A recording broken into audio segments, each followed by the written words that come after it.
These are the best moments from every episode of Rick and Morty Season 1, starting with Episode 1, titled Pilot. This episode starts out pretty funny. When while daydreaming in math class, Morty is dreaming of doing some fun things with his crush Jessica. Then the scene instantly cuts to him doing these same things to his teacher. Morty, what are you doing to me? Jessica.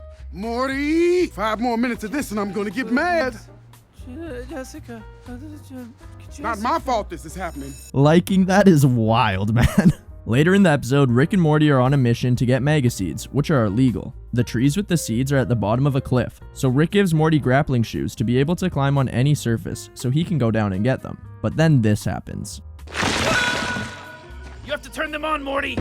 The shoes have to be turned on. Yeah, look, I turned mine on. I had no problem getting down here. It was a leisurely breeze. I'm in a lot of pain, Rick. But do you think you'll still be able to help me collect my seeds, Morty? You're a monster. You're like Hitler, but even Hitler cared about Germany or something. Right after Rick fixes Morty's legs and they get the mega seeds, Rick tells Morty this. We're gonna have to go through interdimensional customs. When we get to customs, I'm gonna need you to take these seeds into the bathroom, and I'm gonna need you to put them way up inside your butthole, Morty. In my butt? Put them way up inside there, as far as they can fit. Oh, jeez, Rick. While at interdimensional customs, Rick and Morty end up running because the agents are onto them. So Rick gives Morty a gun to hold them off, and this happens. It's okay to shoot them, they're robots! They're not robots, Rick! It's a figure of speech, Morty. They're bureaucrats. I don't respect them. Just keep shooting, Morty. After they make it home, Rick is arguing with Morty's parents about him causing Morty to miss classes, and Morty's dad, Jerry, says this. You know fully well that Morty is the last child that needs to be missing classes. I don't know what you mean by that. Can you be a little bit more specific? Oh, for crying out, he's got some kind of disability or something. Is that what you want us to say? So Rick gets Morty to respond with this. Morty, tell your parents the square root of pi. 1.77245,385. What the hell? Holy crap, he's right. Morty seems happy that being around Rick is seemingly making him smarter, but then Rick reveals this to him. Temporary superintelligence is just a side effect of the mega seeds dissolving in your rectal cavity. Oh, man. And once those seeds wear off, you're gonna lose most of your motor skills, and you're also gonna lose a significant amount of brain functionality for 72 hours, Morty.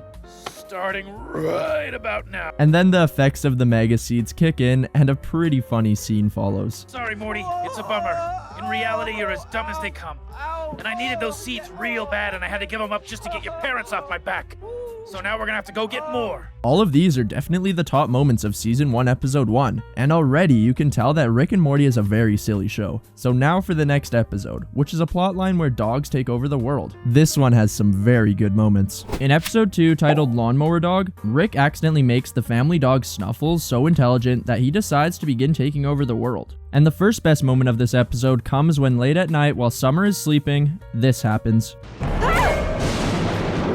Where are my testicles, Summer? They were removed. Where have they gone? Wow. That's an intense line of questioning, Snuffles. Do not call me that. Snuffles was my slave name. You shall now call me Snowball. Okay. To rebel against Snuffles' actions, Jerry decides to pee all over his weapons, but Snuffles takes none of this. See that? I'm peeing all over your special guns.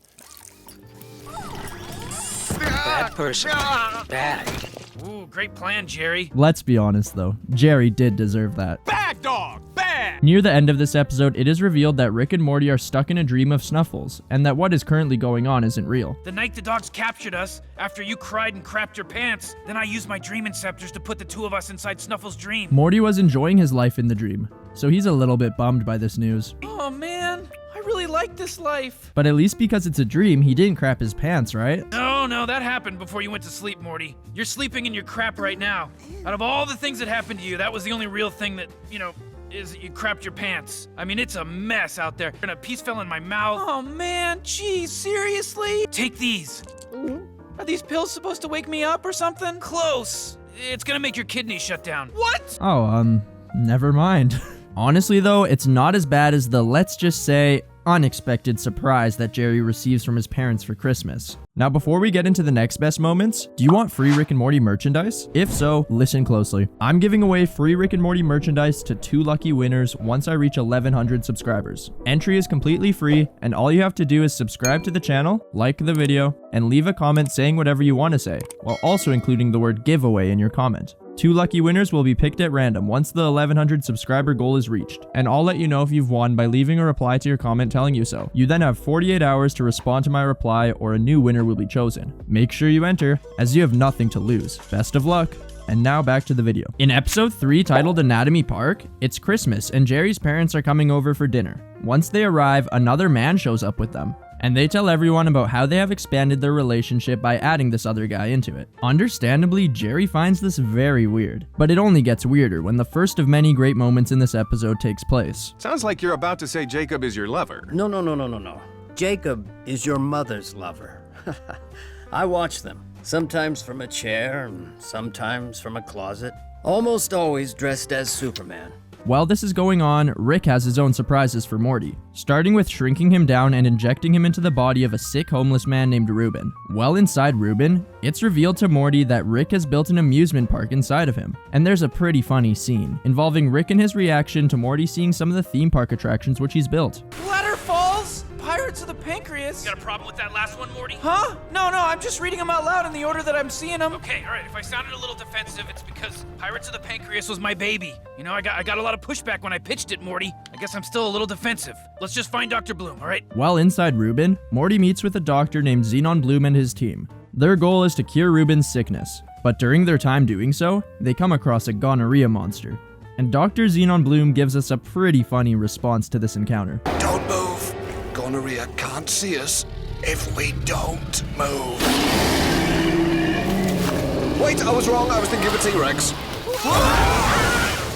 That's definitely an interesting mistake to make. Eventually, Ruben dies and his body starts decaying, causing everyone to need to escape. And Dr. Xenon Bloom has a pretty funny suggestion on how to do so. We can try the service shuttle. Would you like to ride the bone train, miss? If it'll get us out of here. How about you, Morty? Would you like to ride the bone train? Why are you doing this bit? We're gonna die. Let's go.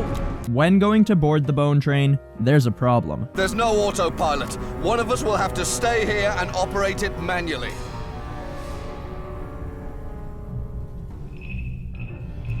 Well... No, you're right. It was a dick move for me to even pause like that. This is all my fault. You go on. But shortly, Xenon Bloom discovers he was wrong. Ugh. Wait, there is an autopilot. Wait! Okay, never mind. I wanted to sacrifice myself anyway! To help Morty escape, Rick enlarges Ruben's body, which causes some pretty crazy news coverage on TV. A giant naked man over the continental United States. We've got feet here on the West Coast, Bill. Giant feet, even relative to the giant man's size. And you know what they say about that. One can only wonder what's going down in the Rocky Mountains. Oh my, this moment is terrific. But that's not even as crazy as the time Rick, Morty, and Jerry were stuck in a simulation. In episode 4, titled M. Night Shaym-Aliens, at the start of the episode, Rick lets Morty know that they're stuck inside a simulation on a Zygerian alien spaceship, and he proves it to him in a pretty funny way. There, what about that, Morty? Okay, you got me on that one. Oh, really, Morty? Are you sure you haven't seen that somewhere in real life before? Why would a Pop-Tart want to live inside a toaster, Rick? I mean, that would be like the scariest place for them to live. You're missing the point, Morty. Why would he drive a smaller toaster with wheels? I mean, does your car look like a smaller version of your house? No. On top of this, it turns out that Jerry is stuck inside the simulation with them, but he doesn't realize he is. Now here's human music. Human music. I like it. Therefore, during one of his business meetings, Jerry has a funny moment where he believes that one of the people he is talking to is real, even though they are actually just glitching out. I guess I'll just pack up my desk. Yes. You know what? No! And I shouldn't be fired. I should be promoted. Yes. Yeah! Wait, really? Yes. Yes! Is there really an award called the Appley for Apple-related ad campaigns? Yes. Could we nominate me? Yes. Holy crap! But there's still even more good moments which come shortly after this, when Rick plays a trick on the Zygerians, and gives them a fake recipe for the concentrated dark matter which they wanted. And the final ingredient? What happened back there? Why don't you ask the smartest people in the universe, Jerry? Oh yeah, you can't. They blew up. Although even after blowing up the Zygerians, Rick is still not fully convinced that he has actually escaped the simulation.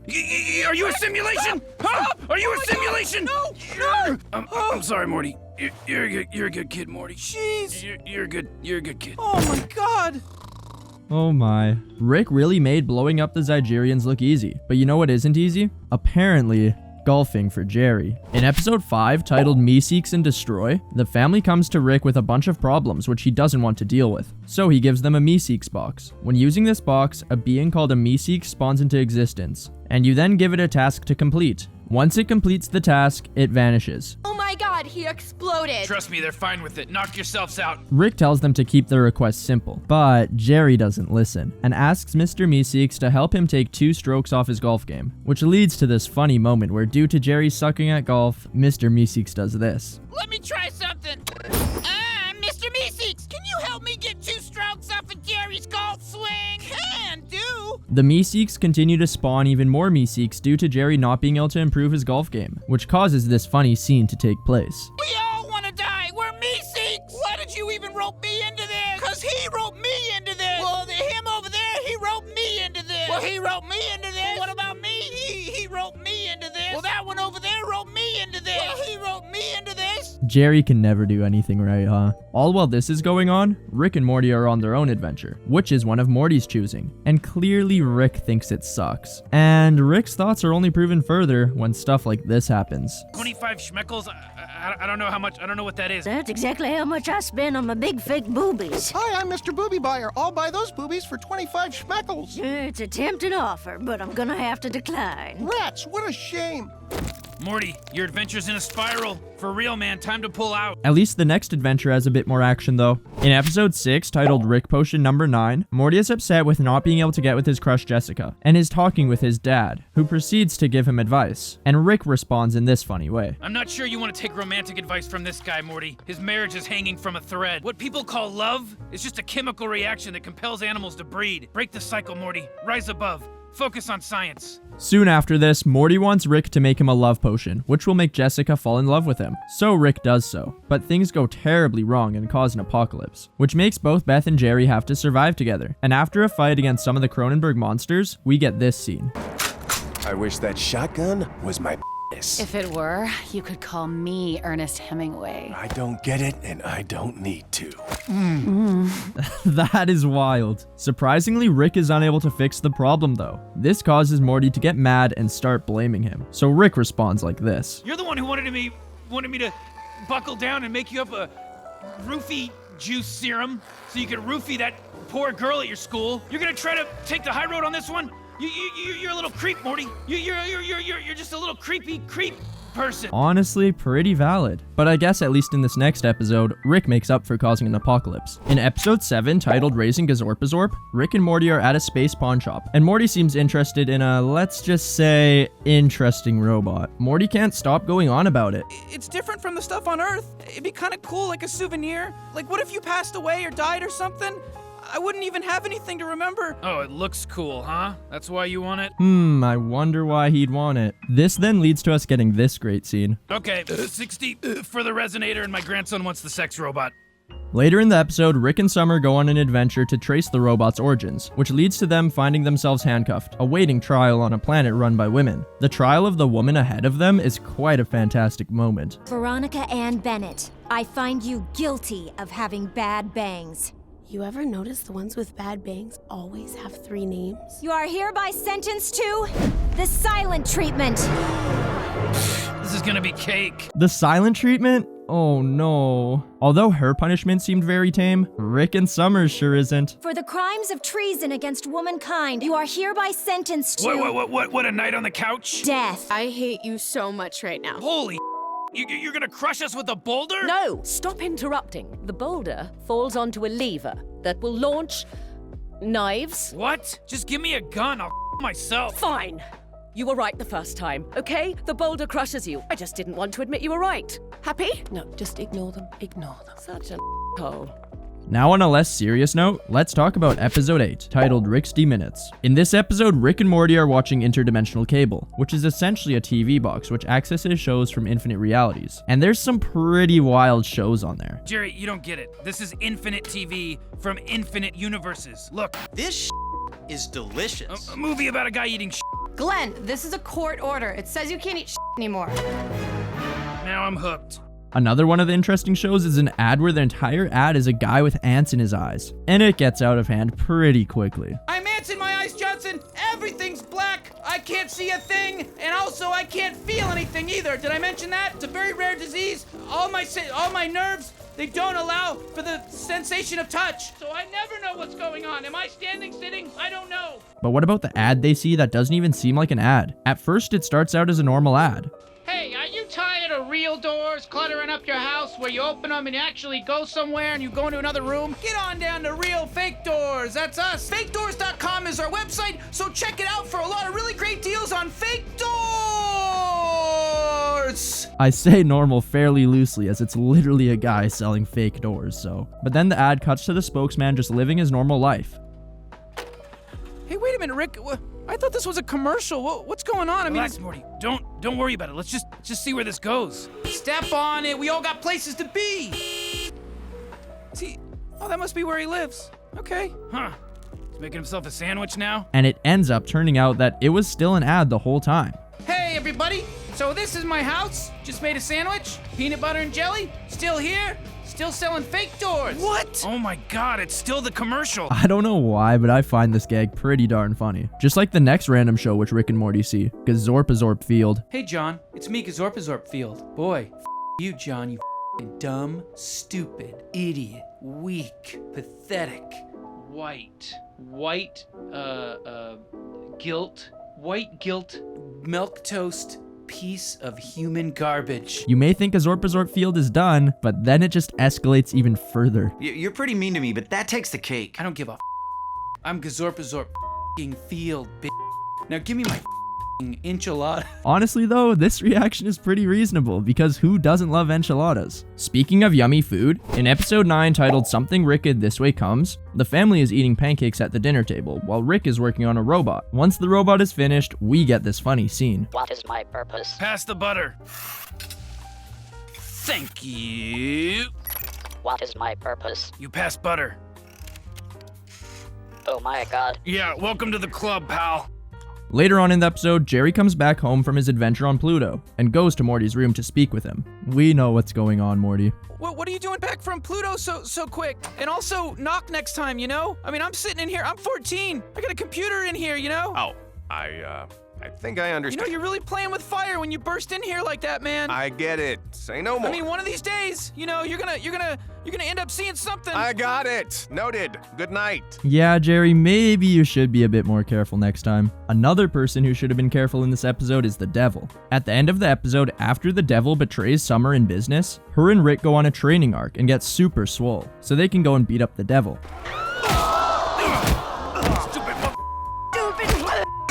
Why? Because sometimes what you really need is for someone else to pay a horrible price.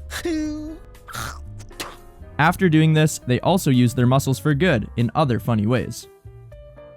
But in this next episode, rather than Rick's good side being shown, he's being chased for his supposed crimes against the Citadel of Ricks. In episode 10 titled Closer Encounters of the Rick Kind, while being chased, Rick and Morty are hopping through different dimensions, and they find themselves in this one. Yeah, I'd like to order one large person with extra people, please. White people. No. Black people and Hispanic on half. This alone is a pretty silly scene, but as they keep going through dimensions, they come across these dimensions on top of it. Yes, I'd like to order one large sofa chair with extra chair, please. High chair. No. Recliner and wheelchair on half. Yeah, I'd like to order one large phone with extra phones, please. Cell phone. No. Rotary and payphone on half. Well, in the sentient chair dimension, Rick and Morty find themselves at a restaurant, with Ricks from the Citadel hot on their trail. To get rid of any confusion with the host of the restaurant, the two Ricks and Morty who are hot on their trail do this. We tracked a pair of dangerous criminals to this exact location. They look exactly like us, so in order to avoid confusion, I'm gonna mark us each with a red X right now. Even with that extra effort, there still manages to be confusion. Hey, you didn't pay your bill! The red X! Red X! All while this is going on, multiple Ricks are surveying our Rick's house, and Jerry seems to have made a friend with one, which causes this great moment. Hey, get a load of this. Jerry's hanging out with Doofus Rick. I'm not Doofus Rick. I'm Rick J19 Zeta 7. Oh, is that the timeline where everybody eats poop? Jerry, you know this guy eats poop, right? Hey, I don't eat poop. At the end of the episode, after Jerry's Rick friend has to leave, Jerry is sad because he finally felt a connection with someone. But this moment, of course, has to be ruined by Rick. What's that dip doing out there? Are you friends with him? You know he eats his own right? Oh my god, this is rich! I've got like 10 Ricks to call right now. Not only does Rick ruin this moment, but he also ruins the house in episode 11, Rixy Business. In this episode, Rick, Morty, and Summer are hosting a party while their parents are gone. And while going into one of the rooms in the house during the party, Morty comes across this going on. Oh, God, oh, that's disgusting. You guys are in my parents' bed. Oh, sorry. I'm not feeling too well. I just needed to lie down for a bit. Oh my god, are you kidding me? Thankfully, it wasn't what we initially all thought was going on. Although Morty isn't as lucky with his walking in on weird things in this next scene. While making some moves on his crush Jessica, Morty comes across one of the party attendants, Squanchy, doing some things which I don't think anyone would want to see, besides maybe a few of you interesting people in the comments. Oh my god! I'm squatted in here! Oh my god, mold! I'm waiting on a comment regarding this. Clearly the party is getting out of hand, but things only get crazier when, because of Morty's reaction to seeing Squanchy, he accidentally teleports the house to another dimension, but Rick assures him it'll be fine and fixable, as long as they can find some Calaxian crystals. After going on a dangerous mission to get these crystals, Morty brings some back to Rick, and then Rick shows us the real reason as to why he needed the crystals. And these babies just saved this lame party! Wubba lubba dub dub! Play something. Somebody play something. This is definitely such a Rick kind of thing to do. Out of every moment in this video, which do you think was the best? Let me know in a comment down below. Also, be sure to like the video and subscribe to the channel. As well, if you enjoyed this video, you'll probably enjoy one of my videos where I talk about the trippiest episodes of Rick and Morty, or my video talking about the scariest episodes. Have a good one.